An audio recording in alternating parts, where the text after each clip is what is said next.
Hello friends, welcome to Vikas classes. आज हम आपको बताने वाले हैं ज्योमेट्री का राइट एंगल ट्रायंगल यानी समकोण त्रिभुज के। हम आपको बताएंगे सारे कॉन्सेप्ट जो एग्जाम से रिलेटेड हैं। जैसे कि समकोण त्रिभुज कहते किसी एक ऐसा त्रिभुज जिसका एक कोण 90 डिग्री हो, यानी एक कोण समकोण हो, ऐसे त्रिभुज को बोलते हैं समकोण त्रिभुज। जैसे ए बी सी एक त्रिभुज है, ए बी सी एक राइट एंगल ट्रायंगल है जिसमें एंगल बी 90 डिग्री है। अब हमने क्या किया कि बी से एक राइट एंगल यानी बी से ए सी जो कर्ण है हाइपोटेन्यूज उस पर एक परपेंडिकुलर ड्रॉ किया जिसका नाम दे दिया बी डी। अब हमको प्रूव करना है बी सी स्क्वायर। ये देखिए बी अगर जो आपको निकालना हो डी सी बराबर तो क्या होता है, डी सी बराबर B C square upon A सी। आपको ये प्रूव करेंगे। और इसके बाद होता है ए डी इक्वल, इसके सामने वाली साइड क्या है ए बी, तो A B square upon hypotenuse का डिवाइड कर देंगे। ये मोस्ट इंपॉर्टेंट कॉन्सेप्ट है। इसके बाद एक होता है B D equal, B D equal होता है A D into D C का अंडर रूट। और एक और होता है जो ए बी या कह सकते हैं बी डी बराबर होता है A B into B C upon A C. तो ये आपको प्रूव करके दिखाएंगे आप। A B square plus B C square is equal to A B square plus B C equal to A C square. एक ये प्रूविंग है, तो इनको अभी प्रूव करेंगे।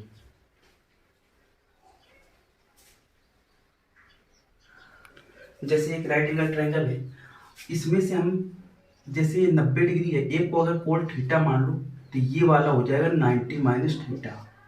ये 90 है तो ये वाला कितना हो जाएगा, ये पूरा 90 है, ये वाला पूरा 90, जिसमें से 90 माइनस थीटा तो ये इतना पूरा हो जाएगा थीटा। अगर ये 90 है तो ये वाला ऊपर वाला 90 माइनस थीटा।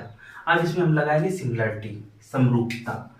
हम एक लेंगे ऊपर वाला छोटा त्रिभुज और नीचे का बड़ा त्रिभुज। हम लिखेंगे ट्रायंगल ऊपर वाला A B, A D B ले लेंगे। जैसे ए डी बी, इसमें हम स्टार्टिंग में 90 माइनस थीटा, फिर डी यानी 90, फिर लास्ट में थीटा। किसके सिमिलर होगा, ये सिमिलर होगा एक बड़े वाले ट्रायंगल जिसमें से ये 90 माइनस थीटा ए, फिर कौन सा था 90 जिसमें से बी, और फिर इसके बाद लास्ट में थीटा है जिसमें सी ले लिया। अब इसमें सिमिलरिटी लगाएंगे। सिमिलरिटी में क्या होता है कि हम क्रम से लेते हैं ए डी बटे ए बी बराबर डी बी बटे बी सी बराबर ए बी बटे ए बी अपॉन ए सी। इस तरह से हो गया। तो इसमें हम कह सकते हैं कि ये दोनों अब साथ मिलेंगे। ये देखिए ये दोनों साथ मिलेंगे तो हम क्या कह सकते हैं, ए डी बराबर ए बी का स्क्वायर करेंगे तो A B square upon A सी। देखिए ये प्रूफ हो गया। या इसको ऐसे लिख सकते हैं, ए बी लेंगे साथ में तो हम लिख सकते हैं ए बी स्क्वायर बराबर ए सी इंटू ए डी। फिर इसके बाद हम ऐसे लिख सकते हैं कि ए बी स्क्वायर अपॉन ए सी बराबर ए डी। ये देखिए हमने प्रूव कर दिया। अब उसी प्रकार से हम लेंगे ट्रायंगल, नीचे वाला एक बड़ा वाला ट्रायंगल लेंगे, यानी ट्रायंगल नीचे वाला triangle B D C, B D C. अगर जो क्रम यहाँ पे लिखेंगे वही क्रम इस तरफ भी लिखेंगे, बी डी सी लास्ट में थीटा, बीच में 90। उसी प्रकार से बड़ा वाला ट्रायंगल लेंगे जिसमें से हमने पहले लिया बी यानी 90 माइनस थीटा, तो यहाँ 90 माइनस थीटा ए है। फिर इसके बाद लेंगे, देखिए डी कौन सा है, डी 90 है तो इसको बी, फिर लास्ट में थीटा यानी सी लेंगे। अब उसी क्रम में इसको भी अरेंज करेंगे। हम लिखेंगे बी डी बटे ए बी बराबर डी सी और अपॉन बी सी। सॉरी, हाँ DC अपॉन BC हो जाएगा बराबर BC अपॉन AC। अब देखिए सेम कहाँ मिल रहा है, देखिए ये और ये, देखिए BC BC तो हम कह सकते हैं ऐसे, BC स्क्वायर बराबर DC इंटू AC। हमने आपको बताया था DC की प्रूविंग, यानी BC स्क्वायर अपॉन AC बराबर DC। देखिए ये भी प्रूव हो गया। ये मोस्ट इंपॉर्टेंट कॉन्सेप्ट है, एग्जाम में पूछे जाते हैं। अब इसके बाद अगर जो इस इक्वेशन को हम फर्स्ट मान लें, इसको अगर सेकेंड मान लें, तो इन दोनों को अगर ऐड करेंगे, फर्स्ट प्लस सेकेंड ऐड करने पर क्या हो जाएगा, देखिए हम लिखेंगे ये AB स्क्वायर, यहाँ AB स्क्वायर बराबर क्या है AC इंटू AD, और यहाँ BC स्क्वायर बराबर DC इंटू AC। तो इन दोनों को ऐड करेंगे तो ये क्या हो जाएगा, AB square plus BC square equal AC into AD plus DC into, लिख देते हैं DC इंटू AC। अब यहाँ पे AC कॉमन मिल जाएगा तो AB square plus BC square equal to AC अगर कॉमन ले लेते हैं तो यहाँ पे क्या बचेगा, AD plus DC, AD plus AC। अब देखिए AD और AC मिलकर पूरा कितना हो जाएगा, AC। तो यहाँ पे इसको पूरा लिख सकते हैं, इस पूरी की जगह हम लिख सकते हैं AC। तो ये AC और AC मिलकर हो जाएगा AC स्क्वायर। तो यहाँ पे हो जाएगा AB square plus BC square is equal to AC square. इसे बोलते हैं पाइथागोरस थ्योरम। ये क्या है, ये पाइथागोरस थ्योरम है, पाइथागोरस थ्योरम। अब इसके बाद और इम्पोर्टेंट प्रूविंग करते हैं। देखिए अगर जो अब हम ये वाला ट्रायंगल और ये वाला ट्रायंगल लेते हैं, यानी ऊपर वाला ट्रायंगल, देखिए ट्रायंगल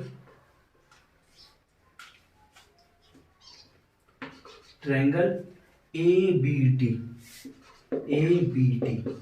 ए की वैल्यू क्या है 90 माइनस थीटा, यानी ये वाला 90 माइनस थीटा, ये वाला क्या है बी की वैल्यू थीटा और डी की वैल्यू 90। इसी क्रम में नीचे वाला ट्रायंगल लेंगे, पहले 90 माइनस थीटा यानी बी, फिर थीटा यानी सी, फिर लास्ट में 90 यानी डी। अब इसको देखते हैं, यहाँ AB अपॉन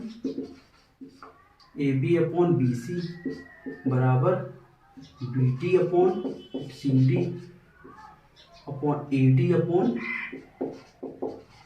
BD।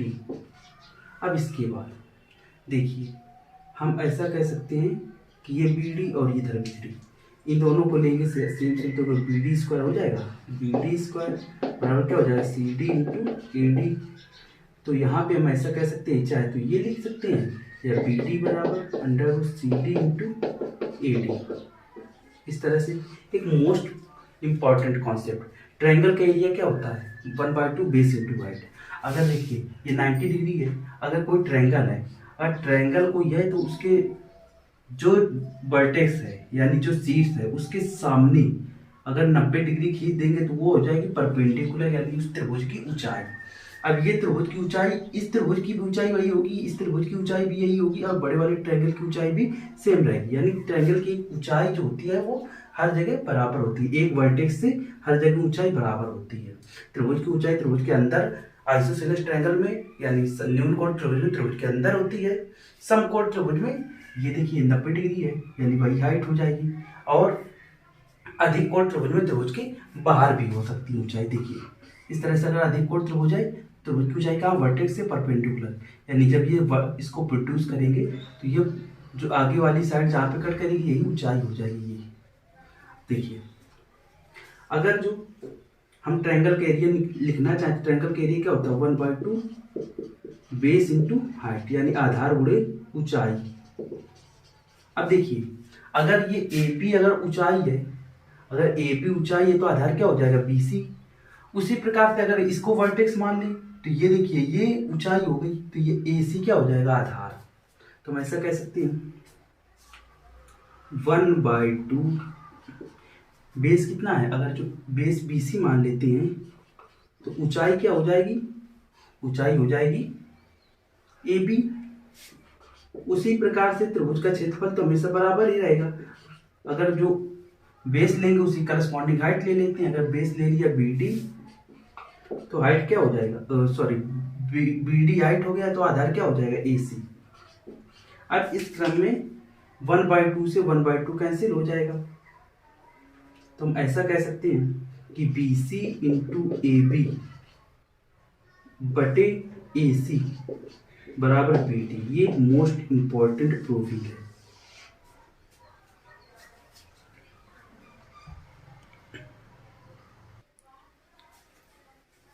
अब लेते हैं इन्हीं पर आधारित सवाल।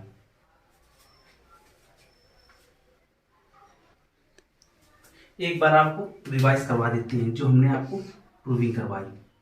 जैसे अगर ABC एक ट्रायंगल है, इसमें से ये B 90 डिग्री है। अगर यहाँ से अगर 90 डिग्री का एंगल बना, ये D है, ठीक है। AC कर्ण है, एक कर्ण पर BD एक परपेंडिकुलर डाल दिया, जिसमें से हमने कहा था कि DC स्क्वायर बराबर क्या हो जाएगा, DC square is equal to, यहाँ पे लिख देते हैं BC square is equal to, इसके सामने वाली साइड क्या है BC, जो उसके पास वाली साइड है, BC स्क्वायर बटे AC। ये हो गया पहला। दूसरा क्या बताया, AD स्क्वायर बराबर क्या हो जाएगा, AD स्क्वायर बराबर इसके सामने वाली साइड AB स्क्वायर बटे AC। इन दोनों का डिवाइड कर देंगे तो अगर ये भी मोस्ट इंपॉर्टेंट प्रूविंग है कि DC square upon AD square बराबर क्या हो जाएगा, ये AC से AC खत्म, BC square upon AB, sorry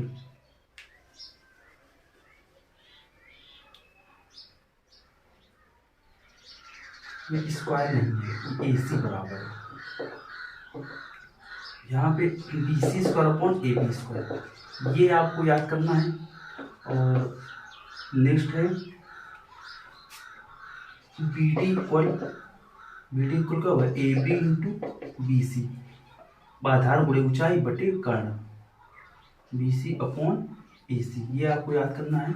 और नेक्स्ट वाली जैसे BD square is equal to क्या हो जाएगा, under BC square is equal to AD into DC, या अंडर रूट लगा सकते हैं तो BD equal under root AD into DC।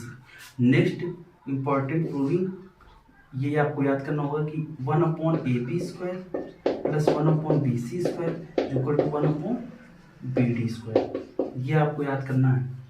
साथ ही साथ हम आपको इन सेंटर सर्कम सेंटर भी बता देते हैं।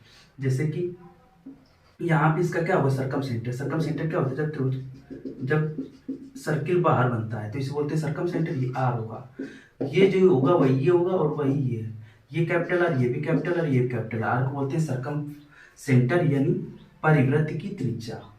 तो आपको ये भी याद रखना है, कैपिटल R बराबर क्या हो जाएगा, जो कर्ण हो जाएगा कर्ण का आधा। सातवां आठवां आपको ये भी याद रखना है कि इसका अगर इन रेडियस निकालना हो, यानी इन रेडियस ऐसा कुछ होगा। इन रेडियस मतलब जैसे कि इन रेडियस क्या होता है, जो सर्किल त्रिभुज के अंदर बन जाए उसे बोलते हैं इन रेडियस। वो भी आपको याद रखना, R बराबर क्या होगा, A, जो अगर मान लो इसको A मान लो, इसको B मान लो और इस पूरे को C मान लेते हैं, ये कर्ण, तो यहाँ क्या हो जाए A plus B minus C बटे 2। अब इससे रिलेटेड एक क्वेश्चन लेते हैं। जैसे कि अगर क्वेश्चन है कि ABC एक ट्रायंगल है जिसमें से ये 4, जैसे अगर ये 3, ये 4, ये 90 डिग्री है, ये BT है, ये 90 डिग्री है। हमसे आप पूछा जाए कि BD बराबर क्या होगा, ऐसा पूछा जाए तो हम सिंपली कह सकते हैं कि BD बराबर क्या हो जाएगा, AB into BC upon AC, ऐसा कह सकते हैं। देखिए राइट एंगल ट्रायंगल, ये 3, ये 4, तो ये पूरा क्या होगा 5। कैसे होगा, AC स्क्वायर बराबर क्या हो जाएगा, कर्ण का स्क्वायर बराबर आधार का स्क्वायर प्लस लंब का स्क्वायर, यानी AB square plus BC square, यानी AC स्क्वायर बराबर क्या हो जाएगा, AB की वैल्यू कितनी है 3 का स्क्वायर प्लस 4 का स्क्वायर, AC स्क्वायर बराबर क्या होगा 3 3 का 9 प्लस 16, यानी दोनों का अंडर रूट क्या हो जाएगा 25, यानी 5 आ जाएगा।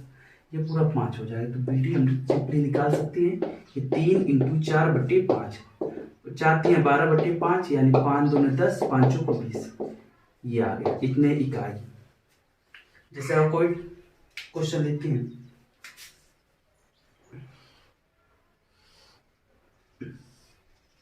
अगर ये ए, ये बी, ये सी,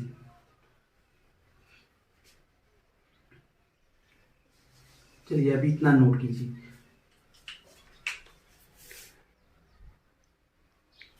जैसे ये क्वेश्चन दिया है कि ए बी सी एक राइट एंगल ट्रायंगल, एक समकोण त्रिभुज जिसमें कोण बी 90 डिग्री है। अगर ए सी हाइपोटेन्यूज पर बी डी परपेंडिकुलर खींचा गया है, जिसमें ए डी बराबर 18, डी सी बराबर 32 सेंटीमीटर ये दिया गया है। हमसे area of triangle A B C त्रिभुज का क्षेत्रफल पूछा है। तो इसमें हम क्या करेंगे, त्रिभुज का क्षेत्रफल क्या होता है, 1/2 आधार गुणे ऊंचाई। तो जैसे कि ए डी बराबर कितना दिया 18 और डी सी बराबर कितना दिया 32। तो हमें सबसे पहले बी डी निकालना पड़ेगा, हाइट निकालनी पड़ेगी। हमने बताया, आपको फार्मूला बताया था, B D is equal to under root क्या होता है, A D into D C यानी 18 × 32। अब ये बी डी बराबर क्या हो जाएगा, 18 को क्या लिख सकते हैं 2 × 9 और 32 को क्या लिखेंगे 2 × 16। तो बी डी बराबर क्या हो जाएगा 2 यानी 2 बार करें, 9 यानी 3 और ये 16 यानी 4 बार करें। 3 दूनी 6 चौको 24। बी डी बराबर कितना हो जाएगा, बी डी बराबर हो गया 24। अब बी डी अगर 24 आ गया तो बी डी ये 24 आ गई, हाइट निकालेंगे यानी एरिया क्या हो जाएगा, एरिया 1/2 बी डी इंटू ए सी। देखिए बी टी क्या है हाइट और ए सी क्या है आधार। 1/2 बी डी कितना है 24 और ए सी क्या है, ए सी पूरी हाइट 18 32 कितना होता है 50। अब इसको सॉल्व करेंगे, 8 2 10 3 4, 2 से काटो 12 बार, 12 पंचे 60, 600 सेंटीमीटर स्क्वायर। इसी प्रकार से इसमें देखिए, इसमें क्या कह रहा है, डी मिड पॉइंट है, डी मिड पॉइंट है तो ये बराबर है। इसमें ये भी दिया है कि ये 45 डिग्री है, एंगल सी की वैल्यू 45 डिग्री भी दी है। अब इसमें पूछा है कि हमें बी डी निकालना है। तो अगर ये 45 तो ये वाला 45, तो हम क्या कहेंगे, ये मिड, तो ये दोनों सब बराबर होंगे। अगर ये मिड पॉइंट है तो बी डी क्या होगा, बी डी होगा सर्कम रेडियस यानी परिवृत्त की त्रिज्या।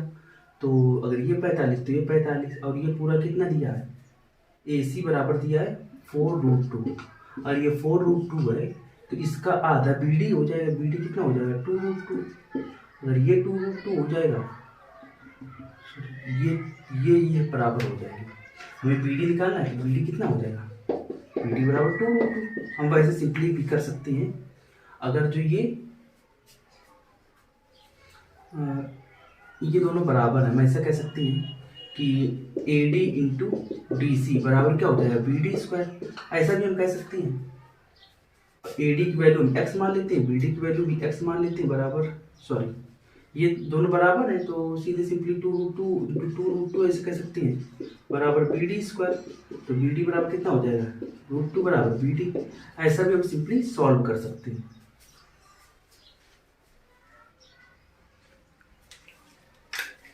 अब जैसे लेते हैं ये वाले सवाल में, इसमें देखिए ए बी से एक राइट एंगल ट्रायंगल है बी पर, अब बी से हम बी डी परपेंडिकुलर खींचा ए डी पर और इसके बाद हम डी पॉइंट से डी ई परपेंडिकुलर खींचा बी डी पर। हमें ए बी बराबर 4 बी सी बराबर 5 दिया है, हमें डी ई की लेंथ निकालनी है। इसमें देखिए 4 दिया है और ये 4 दिया है और ये वाला 5 दिया है। यहाँ से देखिए यहाँ तक हमें निकालनी है डी की लेंथ। उससे पहले हमें कर्ण निकालना होगा यानी ए डी निकालना होगा। ए डी क्या हो जाएगा, जो ए डी होगा वो अंडर रूट 4 ए बी का स्क्वायर यानी 16 प्लस बी डी का स्क्वायर यानी 25 कितना हो जाएगा, ए डी बराबर √41। ये आ जाएगा √41 ए डी बराबर। अब देखिए हमने बी डी निकालने का फार्मूला भी बताया था। बी डी बराबर क्या होगा, बी डी बराबर क्या होगा A D into D C, लेकिन ऐसा नहीं कर सकते। बी डी बराबर A D into D C, sorry ये A B into B T बटे ए सी ए डी ये बताया था। आधार गुणे ऊंचाई बटे कट, तो बी डी बराबर कितना हो जाएगा, ए बी की वैल्यू 4 गुणे बी डी की वैल्यू 5 बटे ए डी कितना है, सॉरी ये तो जैसे ए बी ये मान लेते हैं सी, ये सी है, तो बी डी बराबर क्या हो, A B into B C upon A C हो जाएगा। यहाँ देखिए ए सी की वैल्यू कितनी है, ए सी की वैल्यू आ चुकी है, ए सी है, ए सी की वैल्यू √41 है, तो ये आ गया 20√41, यानी बी डी की वैल्यू कितनी आ गई 20√41। अब हमें सी डी निकालना होगा, तो सी डी बराबर कितना हो जाएगा, सी डी बराबर इसके सामने वाली साइड यानी बी सी स्क्वायर बटे हाइपोटेन्यूज ए सी, तो बी सी स्क्वायर कितना है बी सी कितना है 5 का स्क्वायर बटे ए सी कितना है, ए सी की वैल्यू आ चुकी है √41, तो ये आ जाएगा 25 बटे √41। अब इसके बाद हमें निकालना है डी ई, तो डी ई बराबर कितना हो जाएगा, देखिए डी ई परपेंडिकुलर है तो सामने वाली side B D into D C बटे कट 90 डिग्री के सामने क्या होता है हाइपोटेन्यूज यानी बी सी, तो सिंपली आ गया देखिए, तो डी ई बराबर कितना हो जाएगा, बी डी की वैल्यू आ चुकी थी, बी डी की वैल्यू 20, बी डी की वैल्यू कितनी आ गई 20√41 इंटू बी और डी सी सी डी 25√41 और बटे कितना है बी सी की वैल्यू कहाँ गई, बी सी की वैल्यू 5, तो ये आ गया 25 दूने 50 यानी 500 बटे √41 इंटू 5, तो इसको सब सॉल्व करेंगे तो 5 से काटो 100 बार, तो सिंपली आ गया 100 बटे √41, ये आ गया आंसर। आई होप आपको ये सारे क्वेश्चन समझ में आए होंगे। So that's all for today, thank you.